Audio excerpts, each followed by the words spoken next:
Oh my goodness. Excuse me. That was a big burp. Wow. Welcome to the day of feet.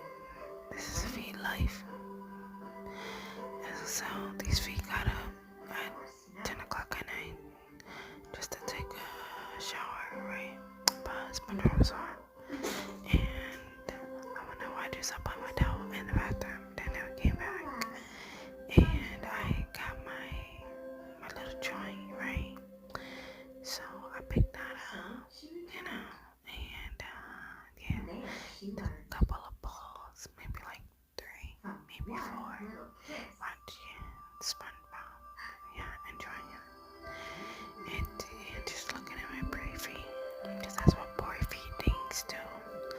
So yeah, enjoying the smoke and yeah, looking at pretty toes.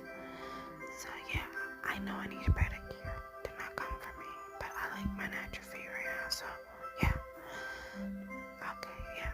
I'm trying to put it out, put it out, put it out, put it out, put it out, put it out, put it out. Oh yeah.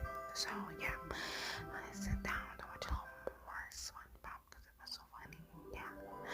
So these are the mini SpongeBob and Patrick's, but I guess you've seen that episode. But if you didn't, go watch it.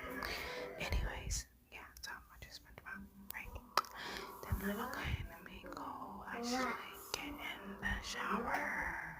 So I walk into the bathroom and I turn on the shower and I know the shower needs to be cleaned. It is messy and I just been on my depressed mode